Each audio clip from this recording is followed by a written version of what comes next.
and welcome to the weekly Oregon Legislature Roundup here at KGW. I'm Hannah Merzbach.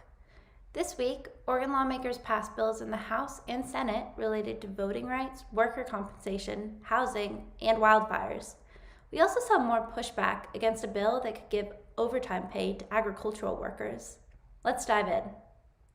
The House bill to give farm workers overtime pay is the session's most controversial bill. Lawmakers voted along party lines Monday to move the bill out of committee. It will soon go to the House floor for a vote after a brief pit stop in the House Revenue Committee. Republicans continue to push back against the bill, saying giving employees overtime pay could further burden farm owners.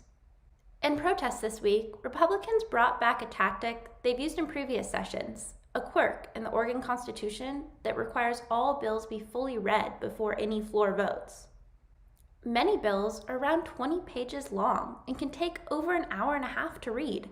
This slowdown tactic limits the time lawmakers can spend passing legislation, and lawmakers only have about 2 weeks left to get bills past the finish line. Democrats are now having a speed-reading female robot read all bills in order to keep the process moving swiftly.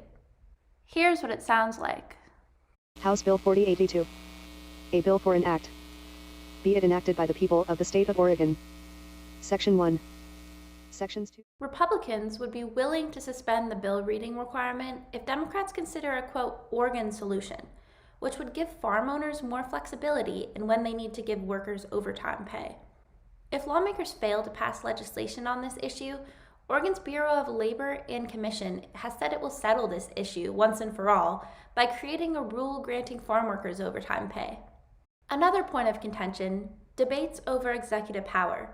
House Republicans attempted to resurrect a bill this week that would ask voters if they want to implement a process to impeach the governor. Oregon is currently the only state that doesn't allow the impeachment of a governor. Senate Republicans also moved to resurrect a bill that would allow voters to weigh in on whether or not the governor should need Senate approval when making commutations or pardons. This comes as Republicans warn of a crime wave in Oregon. Both bills ultimately failed to gain steam. Other points of contention this week, a bill to allow the Oregon Health Authority to declare health care emergencies in addition to the governor, and a bill to let Oregonians register to vote with a social security number without needing a driver's license. Both bills passed out of their first chamber despite Republican opposition. Other bills that passed on the House or Senate floor this week, one to ensure families of workers injured or killed on the job get adequate compensation, and protect workers against retaliation. Other policies address the dual crises of housing and homelessness. House lawmakers voted in favor of a policy expanding where manufactured homes can sit, along with one that would specifically help homeless residents in Salem.